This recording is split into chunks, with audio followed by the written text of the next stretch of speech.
नमस्कार। हमने जो लास्ट एपिसोड देखा था इस क्लास का, उसके अंदर हम लोगों ने स्पष्ट तौर पर देख लिया था कि राजस्थान का एकीकरण बेहद आवश्यक हो गया था 1947 के पश्चात का जो घटनाक्रम घटता है। 1947 के पश्चात आप यूँ समझ लीजिए कि 1946 जब कैबिनेट मिशन का भारत में आगमन होता है और मोहम्मद अली जिन्ना को जब ये बात बिल्कुल क्लियर हो गई कि अब चुनाव के दम पर, लोकतांत्रिक दम पर मुस्लिम्स एक यहाँ का जो एक सच्चा नागरिक है वो एक पृथक देश की डिमांड में के लालच में आने वाला नहीं है, तो फिर आपने जिसे दबाव की नीति कहते हैं, भय और आतंक की नीति कहते हैं, उसमें पूरे देश को झोंक दिया। और इनके इस लालच में कि इनके द्वारा कुछ रियासतों को जब इस तरह का लालच दिया गया कि जी हाँ, आप भी अपना स्वतंत्र अस्तित्व नवनिर्मित राष्ट्र के अंदर बनाए रख सकते हैं, तो आप हमारे साथ मिल जाइए। आप समझिएगा जो प्रखर राष्ट्रवादी जो नेतृत्व था उसका जो मन था वो कितना भयाक्रांत हो गया होगा इन तमाम तरह की कल्पनाओं को देखकर या भविष्य की संभावनाओं को समझते हुए। और जिसे अपन कहते हैं तुरंत फैसला लिया गया, फौरी तौर पर फैसला लिया गया सरदार पटेल के द्वारा कि यदि हमें इन रियासतों के मंसूबों को नहीं रोका गया तो संभवतया भारतवर्ष नामक कोई राष्ट्र विश्व मानचित्र के पटल पर बचेगा ही नहीं।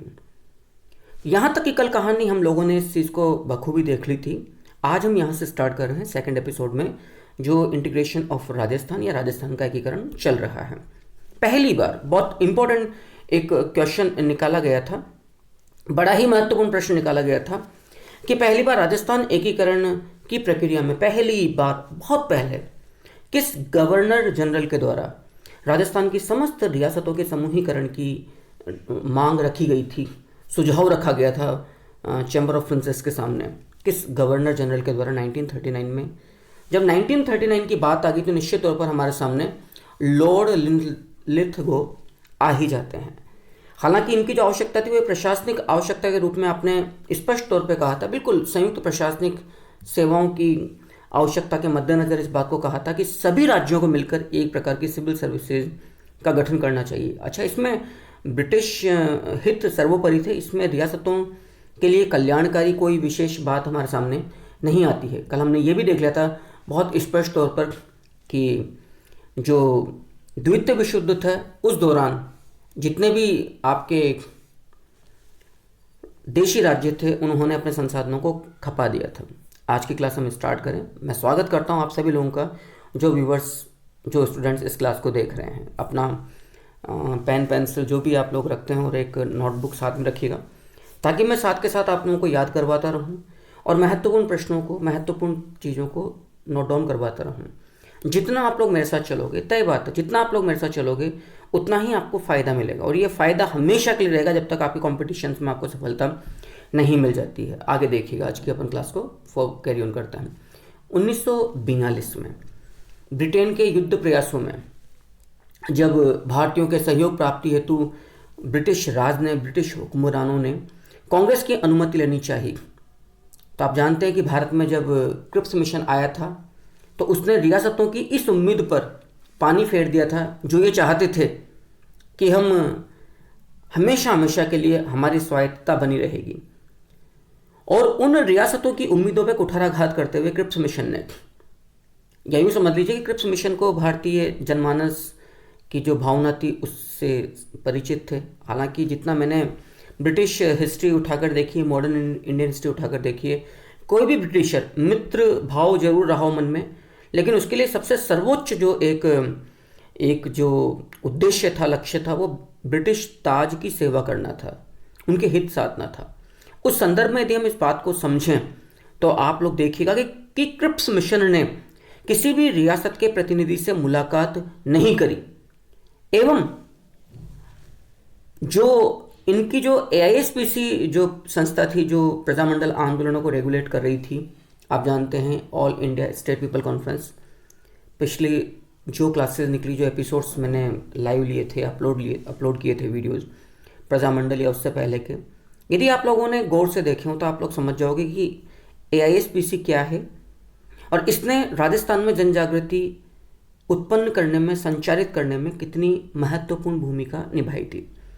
तो एक तरफ आपने रियासती प्रतिनिधियों के साथ तो मुलाकात नहीं करी, उनके मन की बात नहीं जानी, लेकिन रियासतों की जो राजशाही की जो धुर विरोधी जो संस्था थी कांग्रेस की तत्वाधान में, और जो भारतीय जनता के साथ साथ रियासती जनता का भी प्रतिनिधित्व कर रही थी, अखिल भारतीय देशी राज्य लोक परिषद, आप लोग जानते हैं, मैं लिख भी देता हूँ आप लोगों को ताकि आप लोगों को क्लियर हो जाए। अखिल भारतीय देशी राज्य लोक परिषद, आप लोग जानते हैं ये जो हिंदी अर्थ है ये किस संस्था का है, AISPC का। इसको इंग्लिश में क्या बोलते हैं आप लोगों को मालूम है, all India state people conference. उसके साथ मुलाकात करी और मुलाकात करके अपनी स्थिति क्रिप्स मिशन ने बिल्कुल स्पष्ट कर दी। और क्रिप्स मिशन ने इसके साथ साथ, मुलाकात करने के साथ साथ एक महत्वपूर्ण घोषणा भी करी। याद रखिएगा, ये सब की सब ये जो बात चल रही है, ये चल रही है कौन से दौर की, 1942 के दौर की। 1942 के दौर की बात चल रही है। AISPC के साथ मुलाकात करी 1942 में, लेकिन रियासतों के प्रतिनिधियों के साथ किसी भी सूरत में मुलाकात नहीं की क्रिप्स मिशन ने। और AISPC, all India state people conference के साथ मुलाकात करके जो महत्वपूर्ण घोषणा करी, आप समझिएगा, ये घोषणा ना केवल मोहम्मद अली जिन्ना, मुस्लिम लीग और तमाम जो रियासती जो सिस्टम था, जो चैम्बर ऑफ प्रिंसेस या उसके सदस्य गण थे, विभिन्न नरेश थे, उनकी उम्मीदों पर एक तरह से छुरी चलाना था। ये घोषणा, क्या घोषणा थी, किसी भी एक व्यक्ति अथवा दल को भारत का भविष्य निर्धारित करने की अनुमति नहीं दी जा सकती है। आप समझिएगा ये कितनी बड़ी बात रही होगी ब्रिटिश ताज, ब्रिटिश क्राउन की तरफ से। और यहां आते आते रियासतों को स्पष्ट हो गया कि यदि हमने अपने खुद के अस्तित्व के लिए संघर्ष नहीं किया, गठजोड़ नहीं किया, तो संभवतया हमारा अस्तित्व बचेगा ही नहीं। और इनमें से कई नरेश तो, जैसे भोपाल का नवाब, जूनागढ़, इनमें से कई तो मुस्लिम लीग के साथ राष्ट्र विरोधी गतिविधियों में बहुत अंदर तक चले गए। उनको कोई इस बात का अंदेशा ही नहीं था कि हम भारतवर्ष के विरोध में जाकर क्या कर रहे हैं। आप इस एक घोषणा से समझ सकते हैं कि किसी भी एक व्यक्ति अथवा दल को भारत का भविष्य निर्धारित करने की अनुमति नहीं दी जा सकती यदि कोई अपने अंदर ये सपना संजोए हुए है कि मेरा ध्वज, मेरा संविधान ही सर्वोपरि है। तो भूल जाइए। ये अलग बात है, 1946 में फिर फ्री हैंड दिया गया कैबिनेट मिशन के द्वारा। आगे देखिएगा, स्पष्टतया विभिन्न रियासतों की सत्ता को मिलकर किसी बड़ी इकाई का विचार स्पष्ट तौर पर सामने आ चुका था। उनमें प्रतिनिधित्व स्थापित करने के लिए आवश्यक हस्तक्षेप की बात कही जा रही थी। समझ में आ रही बात आपको? मतलब रियासतों को यहां पे यह लग गया कि कहीं ऐसा ना हो। लिन लिथगो ने 1939 में जो बात कही, एक प्रकार की सिविल सर्विसेज के संदर्भ में, रेफरेंस में, तो उनको ये स्पष्ट हो गया क्रिप्स मिशन के पश्चात कि कहीं ऐसा ना हो कि रियासतों को समाप्त करके मर्ज कर दिया जाए। और अभी तक तो मात्र पॉलिटिकल एजेंट्स या AGG, direct agent to governor general, का ही हस्तक्षेप है। कहीं ऐसा ना हो कि डायरेक्ट इंटरप्शन चालू हो जाएगा। कुल मिलाकर क्रिप्स के एक कोड़े ने वो काम कर दिया जो अब तक जो राष्ट्रीय आंदोलन था, जो गांधीवादी आंदोलन था, वो हलचल पैदा नहीं कर पाया था राजशाही में। तो इसको मैंने अपनी लैंग्वेज में लिखने का प्रयास भी किया है। कुल मिलाकर क्रिप्स के कोड़े के एक ही वार ने रियासतों की स्वायत्तता का सारा ढांचा ध्वस्त कर दिया। इस एक कोड़े के एक ही वार से रियासतों की स्वायत्तता का ढांचा चरमरा सा गया। आगे देखिएगा। अब क्रिप्स प्रस्ताव से उत्साहित होकर, आप समझिएगा, क्रिप्स की बात से कौन उत्साहित होंगे? राष्ट्रवादी नेता, जो राष्ट्रीय आंदोलन था, कार्यकर्ता, और AISPC जो प्रजामंडल आंदोलन चला रही है, जो विभिन्न रियासतों के एकीकरण की बात कर रही है, जो आपके जयप्रकाश नारायण जैसे नेताओं के, जो समाजवादी जो नेतृत्व थे, रामनारायण लोहिया जी के, जयप्रकाश नारायण जी के, जो पूरी तौर पर इस विचारधारा का प्रतिनिधित्व कर रहे थे कि एक राष्ट्र, एक संविधान, एक भाषा और एक नेतृत्व। यद्यपि प्रतिनिधित्व राज्य के हिसाब से सभी के पास हो और उन्होंने ऐसा भी नहीं किया कि राजशाही का पूरी तौर पर अपमान किया हो, लेकिन उन लोगों ने स्पष्ट कर दिया कि एक राष्ट्र के अंदर आप बहुराष्ट्र की संघीय ढांचे वाली बात नहीं कर सकते। संघीय ढांचे का मतलब होगा संघ एक होगा, उसका आप हिस्सा बन सकते हैं। तो इससे उत्साहित होकर एआईएसपीसी और उस जैसे अन्य राजनीतिक संगठनों ने रियासतों के विलय की दिशा में सक्रिय प्रयास आरंभ कर दिए। आप समझ रहे हैं? तो अब यहां से महत्वपूर्ण प्रश्न क्या बनेगा? वो स्टूडेंट्स जो असिस्टेंट प्रोफेसर या आरएस के लिए तैयारी कर रहे हैं या फर्स्ट ग्रेड जैसे कंपटीशन की तैयारी कर रहे हैं, प्रश्न आ सकता है कि पहली बार रियासतों के एकीकरण की दिशा में किस गवर्नर जनरल के द्वारा एक तरह का सुझाव दिया गया था? तो वो लॉर्ड लिनलिथगो हुआ 1939 में प्रशासनिक सेवाओं के एकीकृत प्रशासनिक सेवाओं के संदर्भ में। प्रश्न आ सकता है पहली बार किस ब्रिटिश घोषणा के पश्चात सक्रिय प्रयास आरंभ कर दिए गए थे विभिन्न रियासतों के एकीकरण के? तो वो क्रिप्स मिशन है। 6 से लेकर 8 अगस्त 1945 में श्रीनगर में बैठक हुई थी। बेहद इंपॉर्टेंट है। एआईएसपीसी की जो परमानेंट जो कमेटी थी, स्थायी समिति थी, स्टैंडिंग जो कमेटी थी इसकी, समझिएगा 6 से लेकर 8 अगस्त बेहद इंपॉर्टेंट है। 6 से लेकर 8 अगस्त 1945 में श्रीनगर की बैठक में, श्रीनगर की जो एआईएसपीसी की बैठक थी उसमें एआईएसपीसी की स्थायी समिति ने 2 प्रमुख निर्णय लिए। क्या निर्णय है? ये निर्णय लिए गए किस तारीख को? याद रखना, अगस्त 1945। और कौन सा अगस्त? 6 से लेकर 8 अगस्त। कहाँ पर बैठक हो रही है? श्रीनगर में। और ये बैठक किसकी है? ये बात भी आप लोग जानते हैं। ये बैठक है एआईएसपीसी की। तो इसमें 2 प्रमुख निर्णय लिए गए। एक निर्णय तो क्या लिया गया कि प्रजामंडल आंदोलनों का उद्देश्य रियासतों में उत्तरदायी शासन की स्थापना करना है। बेहद महत्वपूर्ण होगी। ये लोग अभी तक इसी के लिए प्रयासरत थे, इसी के लिए आगे बढ़ रहे थे। तो एक तो क्या घोषणा की गई कि प्रजामंडल आंदोलनों का उद्देश्य क्या है? प्रजामंडल आंदोलनों का उद्देश्य रियासतों में उत्तरदायी शासन की स्थापना करना। और दूसरी क्या मांग की गई कि छोटी छोटी रियासतों का विलय ब्रिटिश प्रांतों अथवा भारतीय संघ की इकाई के रूप में कर देना चाहिए। आप अंदाजा लगा सकते हैं कि ये घोषणा अपने आप में कितनी महत्वपूर्ण रही होगी। पहली तो 6 से लेकर 8 अगस्त 1945 की श्रीनगर की बैठक में कि प्रजामंडल आंदोलनों का उद्देश्य रियासतों में उत्तरदायी शासन की स्थापना करना है, और दूसरा छोटी छोटी रियासतों का विलय कर दिया जाए। अब जरा आप लोग सोचिएगा, कई लोग जो होते हैं जो इस चीज़ का मुझे ब्लेम करते हैं, आरोप लगाते हैं कि सर आप किस कंपटीशन के लिए पढ़ा रहे हो, इतना गहराई में क्यों जा रहे हो, क्या ये चीज़ें आपको महत्वपूर्ण नहीं लगती हैं? क्या इस तरह के प्रश्न नहीं आ सकते हैं कि पहली बार एआईएसपीसी के किस बैठक में इस बात का उद्देश्य सुनाया गया, निर्णय सुनाया गया कि प्रजामंडल आंदोलनों का उद्देश्य न केवल राजनीतिक जन जागृति पैदा करना जो अब तक हम करते आ रहे हैं जन आंदोलनों के द्वारा, अपितु मुख्य जो प्रमुख उद्देश्य है वो है यहाँ पर उत्तरदायी शासन की स्थापना करना और छोटी छोटी रियासतों को मर्ज करके एक एकल बड़ी रियासत का निर्माण करना है, ताकि वहाँ पर संवैधानिक ढांचा, वहाँ पर प्रशासनिक सुविधाएं और जनता के लिए कल्याणकारी कार्य करने में सुविधा रहे। एकीकृत होगा, एक केंद्रीय ढांचा होगा तो शायद हम जनता को अधिक सुविधाएं मुहैया करवा सकते हैं, बजाय छोटी छोटी रियासतों के अस्तित्व में रहने में उनमें बड़ी दुरूह सी समस्याएं रहती हैं। और एआईएसपीसी का, जब आप लोगों ने मुझसे प्रजामंडल आंदोलन पढ़ा था, आप लोगों को मालूम है हमने बात करी थी मेवाड़ प्रजामंडल के दौरान, उदयपुर प्रजामंडल के दौरान एआईएसपीसी का जो सालोटिया मैदान उदयपुर में जो अधिवेशन हुआ था, याद करिएगा, आप सब लोगों को बात मालूम होगा। और इसीलिए मैं आपसे बार बार निवेदन कर रहा हूँ कि प्लीज़ आप लोग नोटबुक और पेन साथ में लेकर बैठें, साथ साथ लिखें। इसके बाद 31 दिसंबर 1945 को, 31 दिसंबर 1945 से 2 जनवरी 1946 तक एआईएसपीसी का कई जगह पर आपको 1 जनवरी मिलता है, 2 दिवसीय, तो आप 31 दिसंबर और 1 जनवरी यहाँ पर कर सकते हैं, 2 दिवसीय है तो एआईएसपीसी का स्थायी समिति का 7वां अखिल भारतीय अधिवेशन उदयपुर के सालोटिया मैदान में पंडित जवाहरलाल नेहरू की अध्यक्षता में आयोजित हुआ था। एक छोटा सा करेक्शन कर लीजिएगा, 31 दिसंबर 1945 से 2 जनवरी 1946 एग्जैक्ट है।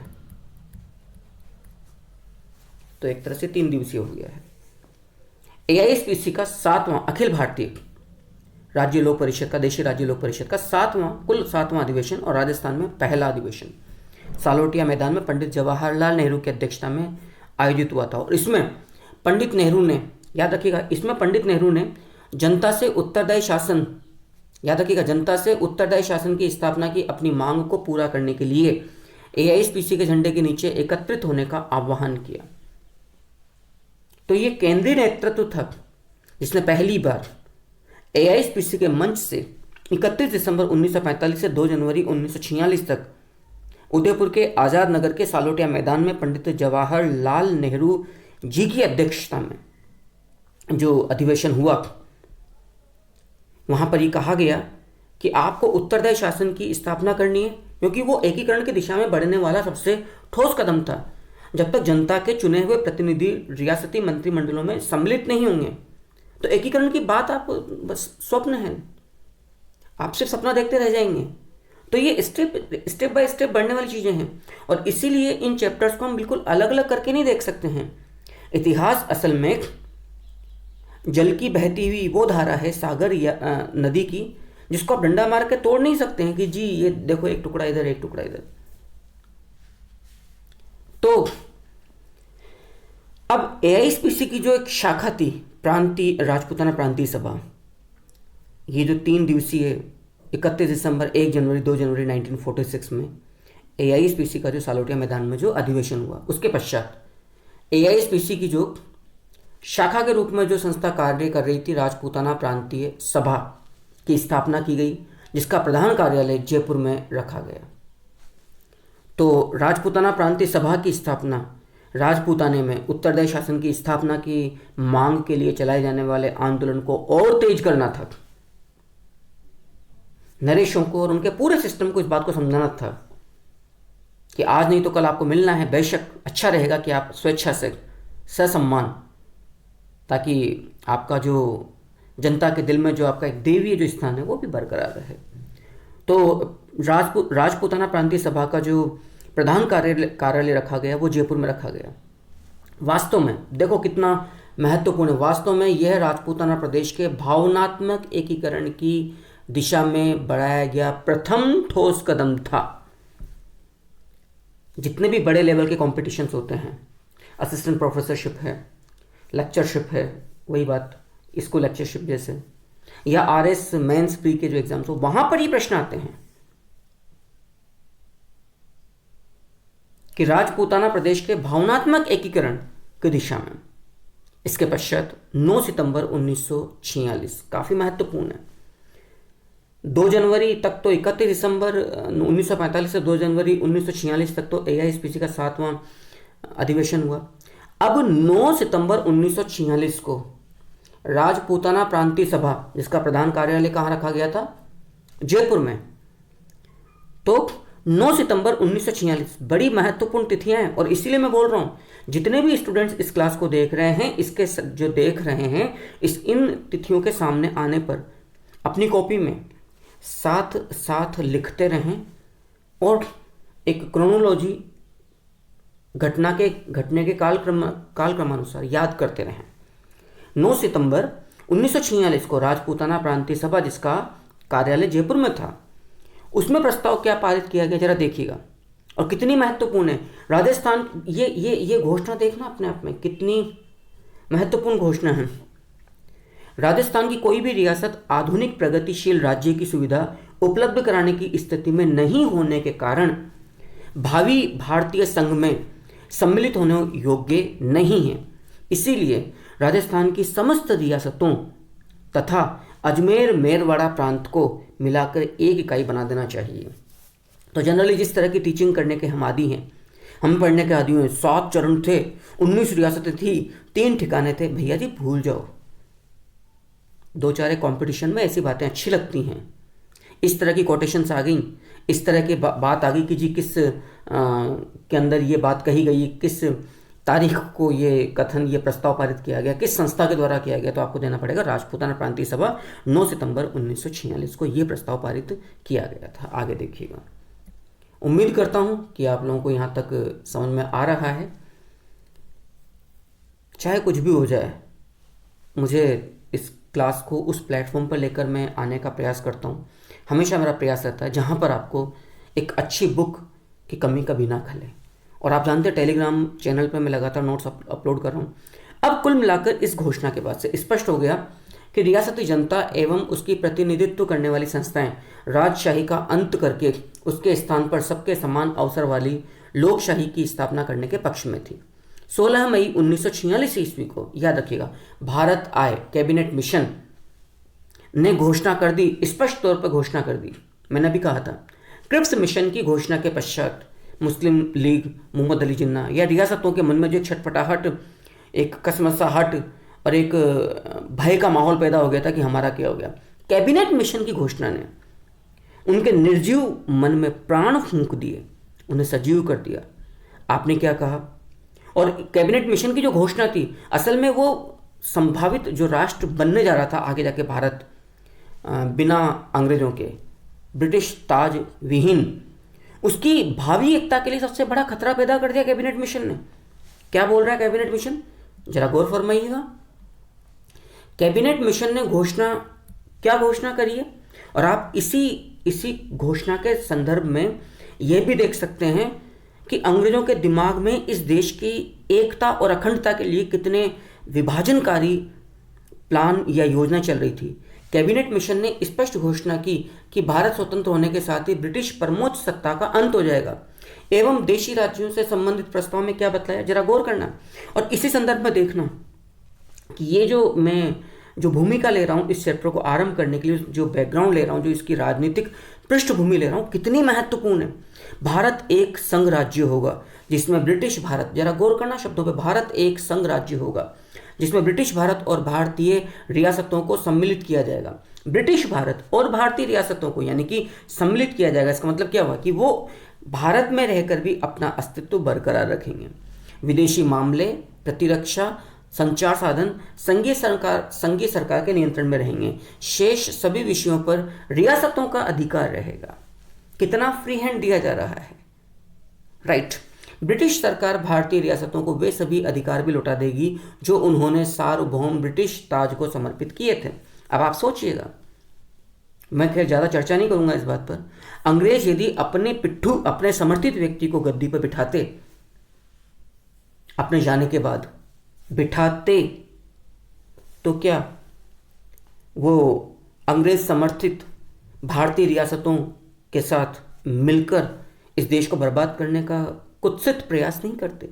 और इसी संभावित खतरे को सरदार पटेल ने पहचाना और वीपी मेनन के, जिसे कहते हैं अडिग लोह जीवटता वाले संकल्प के साथ इन समस्त रियासतों की स्वायत्तता और अस्तित्व स्वतंत्रता को नेस्तानुबूद करते हुए अखिल भारतीय अखंडता का मार्ग प्रशस्त कर दिया। कैबिनेट मिशन की जो ये घोषणा है, ये अपने आप में वो लक्ष्य निर्धारित कर रही है, वो लक्ष्य हमारे सामने रख रही है जिसके चलते पिछले 200 सालों से ब्रिटिशर्स फूट डालो और राज करो की नीति के तहत इस देश में राज करते आ रहे थे। आगे देखिए, इस घोषणा का सीधा अर्थ क्या था? इस घोषणा का सीधा अर्थ यह था कि देशी राज्यों को चाहिए कि वे अपने भविष्य की स्थिति में उत्तराधिकारी भारतीय सरकार से बातचीत करके अपनी स्थिति स्पष्ट एवं व्यवस्थित करें। कैबिनेट मिशन की उपरोक्त घोषणा का एआईएसपीसी ने घोर विरोध किया। पक्की बात है, क्रिप्स मिशन ने एआईएसपीसी को पूरा आश्वासन दिया था कि भारत की जो अखंडता है वो अक्षुण्ण रहेगी, लेकिन कैबिनेट मिशन ने उसे बिल्कुल तार तार कर दिया। परंतु यह घोषणा नरेशों की महत्वाकांक्षाओं एवं विशेषाधिकारों को बनाए रखने की चाहत का पुनर्जीवन था। अब नरेश अपने पूर्ण स्वतंत्र होने तथा स्वतंत्र राज्यों की भांति अपने पृथक सार्वभौम अस्तित्व के दावे प्रस्तुत करने लगे। तो निश्चित तौर पर एआईएसपीसी और कांग्रेस को और जो राष्ट्रीय नेतृत्व था उनको ये स्पष्ट हो गया, जो रविन्द्रनाथ टैगोर ने कभी लिखा भी था, निश्चित तौर पर अंग्रेज इस भारत को छोड़कर जाएंगे। लेकिन ब्रिटिश राज का पिछले 200 सालों का जो एक जीवन धारा चल रही है, राजनीतिक जो धारा चल रही है, जब वो सूखेगी, जब अंग्रेज यहाँ से जाएंगे, जब वो सूख जाएगी, तो सोचो उसके पीछे कितना कीचड़, कितना दलदल भारतीय राजनीतिक परिसर में या मैदान में अंग्रेज छोड़कर जाएंगे। और संभवतः उसकी सड़ांध, उसकी बदबू के मारे भारत कई सालों तक खुली हवा में ताज़ी सांस ना ले पाए। और आज आप लोग देख लीजिए, आरक्षण है, सांप्रदायिक दंगे हैं, जातिवाद है, क्षेत्रवाद है, भाषावाद है, ये तमाम तरह की जो राजनीतिक समस्याएं इस देश की, वो इन्हीं ब्रिटिशर्स की तो दी हुई है। ये तो भला हो, मैं फिर बोल रहा हूँ, सरदार पटेल जैसे लौह पुरुष लोगों का, जिन्होंने इन अंग्रेजों के और इनके पिट्ठू रियासतों के मंसूबों को साकार नहीं होने दिया। वरना आज भारत कहीं रहता क्या? जिस प्रकार से गाँव में गड्ढों में सड़क होती है, उसी प्रकार से आज हम रियासतों के अस्तित्व में, भारत के अस्तित्व को खोज रहे होते। आगे देखिएगा, कैबिनेट मिशन योजना को भारतीय राज्यों ने या रियासतों ने बड़ी ही सरलता से, सहजता से स्वीकार किया, क्योंकि वो तो फेवर कर रहे हैं उनको, क्योंकि अब उन्हें वह स्थिति प्राप्त हो गई जो पहले कभी नहीं थी। अब उन्हें भारत की अंतरिम सरकार के साथ समानता का स्थान प्राप्त हो गया। और निश्चित तौर पर इस तरह की स्थिति बड़ी असहज रही होगी कांग्रेस के केंद्रीय नेतृत्व और एआईएसपीसी के लिए, और जो प्रजामंडल आंदोलन चलाने वाले जो नेता थे, स्थानीय जो नेतृत्व थे रियासतों के, उनके लिए। कैबिनेट मिशन की षड्यंत्रकारी, देखिएगा, कैबिनेट मिशन की षड्यंत्रकारी कूटनीति एवं दूरगामी परिणामों की भयावहता से चिंतित कांग्रेस थिंक टैंक तुरंत हरकत में आया एवं 24 नवंबर 1946 को, याद रखना, 24 नवंबर 1946 को आचार्य जेबी कृपलानी की अध्यक्षता में जो मेरठ का जो कांग्रेस अधिवेशन था, उसने क्या प्रस्ताव पारित किया। मैं फिर बोल रहा हूँ, आपके लिए तमाम जितनी अच्छी पुस्तकें हैं उनका सार आप लोगों को मैं इस क्लास के माध्यम से, किंशुक शर्मा की कक्षा के माध्यम से आपके सामने रख रहा हूँ। आप पढ़ते रहिए। मेरा प्रयास यही है कि क्या, कितना, कैसे और कहाँ से पढ़ना है, इन प्रश्नों का समाधान, इन जिज्ञासाओं का समाधान, इन संदेहों का उत्तर आपको इस चैनल पर, इस व्यक्ति के माध्यम से मिल जाए जिसको भी आप देख रहे हैं, सुन रहे हैं। 24 नवंबर 1946 को जो कांग्रेस का, अखिल भारतीय राष्ट्रीय कांग्रेस का जो मेरठ का जो वार्षिक अधिवेशन हुआ, जिसकी अध्यक्षता आचार्य जेबी कृपलानी साहब ने करी, वो क्या कहते हैं, कांग्रेस सभी राज्यों के विलय अथवा संघ की किसी भी योजना को उस समय तक स्वीकार नहीं करेगी जब तक कि संबंधित राज्यों की जनता का उसे समर्थन प्राप्त नहीं होगा। यानी कि कांग्रेस ने ब्रिटिश ताज के दावे के विरोध में अपने आप को लाकर खड़ा कर दिया। मेरे हिसाब से संपूर्ण भारतीय राष्ट्रीय आंदोलन के इतिहास में इससे बड़ी घोषणा नहीं थी, जब कांग्रेस ने पूरी तौर पर खम ठोक दिया, दम ठोक दिया भारतीय राजनीति के मैदान में ब्रिटिश ताज के कुत्सित षड्यंत्रकारी मंसूबों के सामने। और यह स्पष्ट हो गया रियासतों को कि जब तक कांग्रेस का केंद्रीय नेतृत्व अस्तित्व में है, एआईएसपीसी जैसी संस्थाएं अस्तित्व में हैं, और उनके द्वारा जो जनता, माणिक्यलाल वर्मा, आप कह सकते हैं शेर ए राजस्थान जयप्रकाश नारायण जी, राइट, या अन्य तमाम जितने, गोकुल भाई भट्ट जैसे लोग, जब तक ये लोग यहाँ पर हैं, हमारे लिए, हमारे जो दावा है, हमारी स्वायत्तता, स्वतंत्रता को, उसको चुनौती मिलती रहेगी। वास्तव में विलय की कोई भी योजना जनता की सहमति अथवा जानकारी के बिना बनाया जाना भारतीय जनता के आत्मनिर्णय के सिद्धांत की अवहेलना थी। साथ ही राष्ट्रीय नेताओं ने ऐसे किसी भी संघ को मान्यता देने से स्पष्ट रूप में मना कर दिया जिसके निर्माण में जन आंदोलन के नेताओं का सहयोग ना हो, जो केवल प्रजामंडलों के माध्यम से ही स्वीकृत होगा। कुल मिलाकर राष्ट्र हित में कांग्रेस ने अत्यधिक सक्रियता दिखाते हुए कैबिनेट मिशन की चाल की काट ढूंढ निकाली, जिसका पहला स्पष्ट परिणाम, याद रखना, जिसका पहला स्पष्ट परिणाम बीकानेर के महाराजा शार्दुल सिंह के रुख से स्पष्ट तौर पर मिलता है। बीकानेर महाराजा शार्दुल सिंह, क्योंकि आप जानते हो बीकानेर ब्रिटिश ताज की सबसे समर्थक रियासत थी। अब आप देखिएगा, जो 1946 में जो मेरठ अधिवेशन आपके सामने हो रहा है आचार्य जेबी कृपलानी के कांग्रेस का, उसकी घोषणा के विरोध में जो एक तरह का कथन कहा गया बीकानेर महाराजा शार्दुल सिंह राठौर जी के द्वारा, वो कथन क्या है जरा गौर कीजिएगा। राज्यों के लिए आवश्यक है कि वे अपने साथ प्रजा को लेकर चलें जिससे उनके प्रति निष्ठा एवं भक्ति कम ना हो। यानी कि अब रियासतों को भी धीरे धीरे ये लगने लग गया था कि यदि हमने जनता की इच्छा के विपरीत जाकर अपने अस्तित्व को बनाए रखने का प्रयास किया तो जनता के सामने हमारा जो चेहरा है वो एक ही होगा कि ये राजा लोग स्वार्थी लोग हैं। तो जो हमारे पूर्वजों ने जिसे हम कहते हैं हिस्टोरिकल लेगेसी या हेरिटेज के रूप में, जो एक स्वतंत्रता, राष्ट्रीयता, स्वाभिमान, अदम्य साहस की जो मिसाल कायम की थी, शायद हमारे छोटे मोटे तुच्छ स्वार्थों के चलते वो विरासत हमारे पूर्वजों की पूरी बर्बाद हो जाए। और जो जनता हमें देवीय अंश के रूप में पूजती है, शायद फिर हमें कोई फूटी आंखों भी ना देखे। तो पहली बार बीकानेर महाराजा शार्दुल सिंह ने इस जन भावना का आदर करते हुए, सम्मान करते हुए इस मेरिट घोषणा के बाद क्या कहा, राज्यों के लिए आवश्यक है कि वे अपने साथ प्रजा को साथ लेकर चलें, जिससे उनके प्रति निष्ठा एवं भक्ति कम ना हो। राज्यों की जनता के हित भारत के साथ मिलकर एक शक्तिशाली केंद्र के निर्माण में निहित थे। यदि राज्य के शासकों ने प्रतीक्षा करने की नीति अपनाई तो उन पर यह आक्षेप लग सकेगा कि वे मुस्लिम लीग के हाथों में खेल रहे हैं। इसीलिए हमें तुरंत संवैधानिक सभा में सम्मिलित हो जाना चाहिए एवं ऐसा करके हम अपने हितों को अपेक्षाकृत अधिक सुरक्षित रख सकेंगे। एवं यदि बाद में जनमत से अथवा परिस्थिति से प्रभावित होकर हमें संविधान सभा में सम्मिलित होना पड़ा तो हम जनता एवं भारत के भविष्य की सहानुभूति खो देंगे। राइट?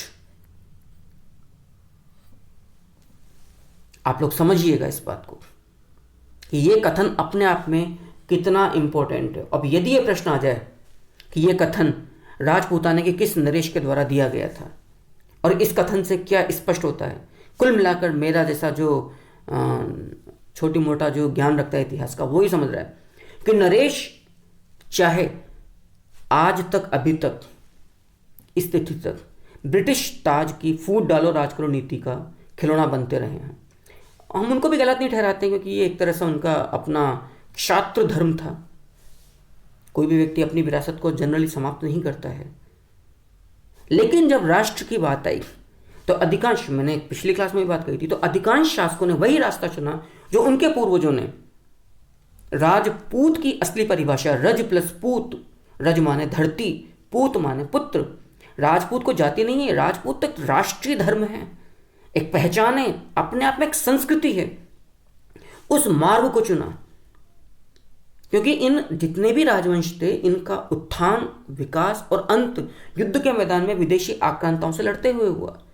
तो कहीं ना कहीं नहीं समझ में आ गया इस बात को कि हम जन भावना का तिरस्कार करके हम वो सब समाप्त कर देंगे जो हजारों सालों की तपस्या के पश्चात, सेवा के पश्चात हम लोगों ने संभाल के उसे देश के सामने आदर्श के रूप में प्रस्तुत किया था।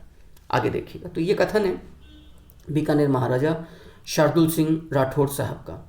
अब देखिएगा, इसके साथ ही 1 अप्रैल 1947 ईस्वी को बीकानेर महाराजा शार्दुल सिंह ने चैम्बर ऑफ प्रिंसेस की सदस्यता से त्यागपत्र देकर अपने प्रतिनिधि के रूप में सरदार के.एम. पनिक्कर को संविधान सभा में भेजकर राजशाही समर्थक ब्रिटिश संगठन चैम्बर ऑफ प्रिंसेस, इस समय इसका जो नवाब था वो भोपाल नवाब, मतलब जो अध्यक्ष था वो भोपाल नवाब हमीदुल्ला खान था, में फूट के बीज बो दिए। अब आप समझिएगा इस बात को। शार्दुल सिंह राठौड़ राजपूताने के प्रथम शासक थे जिन्होंने इस जन भावना के सम्मान को समझते हुए, का आदर करते हुए, भविष्य को समझते हुए इस बात को समझ लिया कि मैं अब इस देश का भविष्य कांग्रेस है, इस देश का भविष्य अब हम नहीं, जनता के चुने हुए प्रतिनिधि हैं। यह समझते हुए उसने स्पष्ट कर दिया कि मुझे राष्ट्र के साथ रहना है।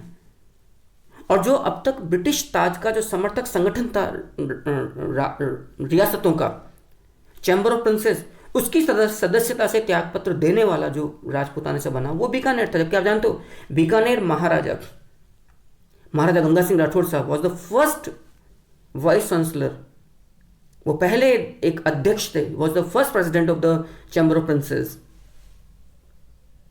आप जानते हो तीनों गोलमेज सम्मेलनों में इन्होंने गोलमेज सम्मेलनों में अंग्रेजों का साथ दिया था बीकानेर महाराजा गंगा सिंह राठौड़ साहब के द्वारा। लेकिन उनके उत्तराधिकारी के रूप में शार्दुल सिंह राठौड़ ने जनता की भावना का सम्मान करना सीखा और उस पथ को चुना जो भारतवर्ष की अखंडता में हिमालय से लेकर दक्षिण में कन्याकुमारी तक, और इधर यदि हम बात करें बलूचिस्तान और वाला जो एरिया से लेकर ठेठ चटगांव बांग्लादेश तक जाता था। कहा गया है ना, उत्तरम यत्र समुद्र से हिमाद्रश्य दक्षिणम वर्षम तदम भारतम नाम भारती यत्र संतति योजना नाम सहस्त्रम तु द्वीपो एवं दक्षिणोत्तरात् पूर्वे किराता यस्यन्ति पाश्चिम यवनास्ततः। तो अब प्रश्न आएगा, चैम्बर ऑफ प्रिंसेस से किसने त्याग पत्र दिया? बीकानेर महाराजा शार्दुल सिंह ने। कब त्याग पत्र दिया? 1 अप्रैल 1947 को। क्यों त्याग पत्र दिया? क्योंकि मेरठ कांग्रेस अधिवेशन में आचार्य जेबी कृपलानी के द्वारा जो प्रस्ताव पारित किया गया था, जो घोषणा की गई थी, उससे भारतीय राजनीति का भविष्य सबसे पहले समझ में आ चुका था शार्दुल सिंह राठौर साहब को। अब इसमें सबसे ज्यादा जो धर्म संकट हुआ, जो असहज स्थिति हुई इस सारे घटनाक्रम में, वो किसकी हुई? चैम्बर ऑफ प्रिंसेस की हुई। क्योंकि ब्रिटिश ताज का जो समर्थक राजनीतिक संगठन है, जो अपनी स्वायत्तता को बरकरार रखने के लिए बड़ा उतावला हो रहा है, उसमें फूट पड़ गई। ब्रिटिशर की जो सबसे समर्थक की जो रियासत थी, वो अलग हो गई और उसने वो रास्ता चुना जो राष्ट्रवादियों का था, जो देशभक्तों का था। भोपाल नवाब हमीदुल्ला खान को भी साफ लग गया कि यदि अब मैंने जिन्ना को आगाह नहीं किया तो शायद हमारे मंसूबे साफ नहीं हो पाए। और रही सही कसर, फिर पंडित नेहरू ने 18 अप्रैल 1947 को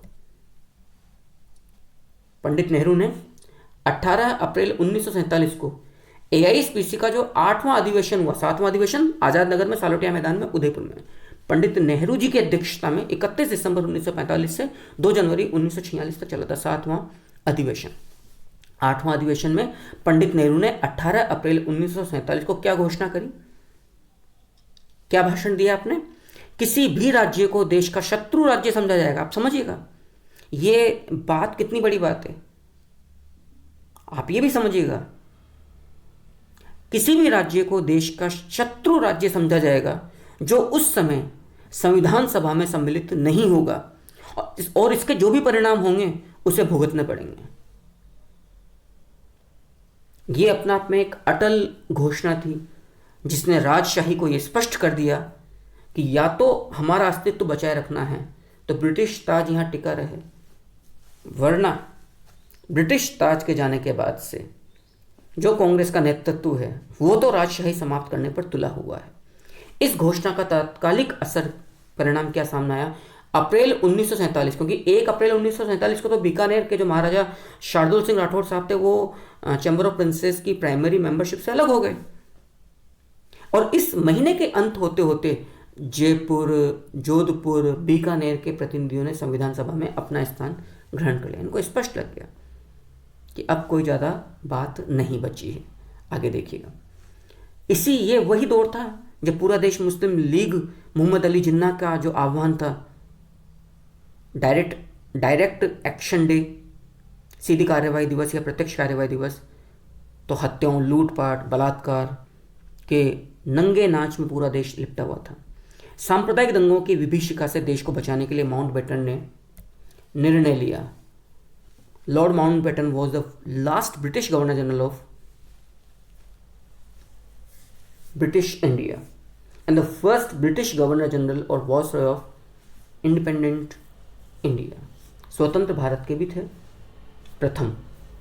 उन्होंने निर्णय लिया सत्ता हस्तांतरण का कार्य निर्धारित तिथि से पूर्व ही संपन्न हो जाना चाहिए, क्योंकि उनको लग चुका था जिस प्रकार से दंगे की, क्योंकि वो चाहते ही थे। और सबसे बड़ी बात, जो नेवी का जो आंदोलन का, जो भारतीय नौसेना का जो एजिटेशन था, जो आंदोलन था, विद्रोह था, उसने ब्रिटिशर्स को साफ लगा दिया कि जिन पिलर्स पर उनका सत्ता की, जिन स्तंभों पर उनकी सत्ता का सिंहासन टिका हुआ है, अब वो सिंहासन, वो स्तंभ अब दरक चुके हैं, टूट चुके हैं। तो उन्होंने, कैबिनेट मिशन ने 22 मई 1946 के ज्ञापन के आधार पर कैबिनेट मिशन की घोषणा कर दी। अब आप समझ सकते हो कि ये घोषणा कितना बड़ा चैलेंज रहा होगा कांग्रेस के लिए और प्रजामंडल आंदोलन के लिए, कि इन तमाम रियासतों को एक करना है। संसाधन नहीं है, क्योंकि ब्रिटिश ताज के साथ साथ सब कुछ चला जाएगा तो आप इंडियन फोर्सेस हो, कितना सा बचेगा। और हर रियासत अपने आप में एक सेना लेकर बैठी हुई है। बहरहाल देखिए घोषणा क्या थी, छोटी छोटी रियासतों को चाहिए कि वे आपस में मिलकर बड़ी इकाइयों का गठन कर लें ताकि वे भारत के भावी संविधान के निर्माण में प्रभावी योगदान दे सकें। यथासंभव छोटी रियासतें अपनी पड़ोसी बड़ी रियासतों या प्रांतों में मिल जाएं। ये ब्रिटिश सरकार ने एक तरह से घोषणा करी कि मैं समझता हूँ कि शायद अंग्रेज़ वो लोग थे जिन्हें क्या कहना चाहिए, यदि पड़ोसी के घर में आग लग जाए तो उसमें भी वो अपनी मक्का सेक लें, भुट्टे सेक लें कि भाड़ में जान दो, जो आग लगी सो लगी, अपने खाने का तो इंतज़ाम कर लो। तो पहले तो उन्होंने आग लगाई और अब वो ज्ञान बांट रहे हैं ताकि जाते आते वो विश्व के सामने एक अच्छा चेहरा देकर जाएं कि जी देखो हमने कितना अच्छा काम किया, हम तो चाहते हैं कि भारत की संप्रभुता अखंडता बनी रहे। वो निकलते निकलते 22 मई 1946, क्योंकि अगस्त ना, एक साल बाद तो देश लगभग आज़ाद हो ही गया है, वो चाह रहे हैं कि छोटी छोटी रियासतें मर्ज हो जाएं। अरे आपने घोषणा कर दी लेकिन अवेलेबल भी तो करवाइए। आपका जो पॉलिटिकल डिपार्टमेंट है उसका जो हेड था, आगे बताऊंगा मैं आप लोगों को, वो तो भड़का रहा है इन रियासतों को, जिन्ना को फ्री हैंड दिया हुआ है। तो ये मात्र घोषणा पर थी। असली चैलेंज तो स्वतंत्रता के पश्चात उस कांग्रेस के सामने आना था जिसने अंग्रेजों से लोहा लिया। अब लोहा लेना था उनको अपने ही लोगों से, अपनी ही रियासतों से, अपने ही राजाओं से, कि वो एक करे। आप सोचिएगा ये यज्ञ कितना बड़ा रहा होगा, ये कितना बड़ा चैलेंज रहा होगा।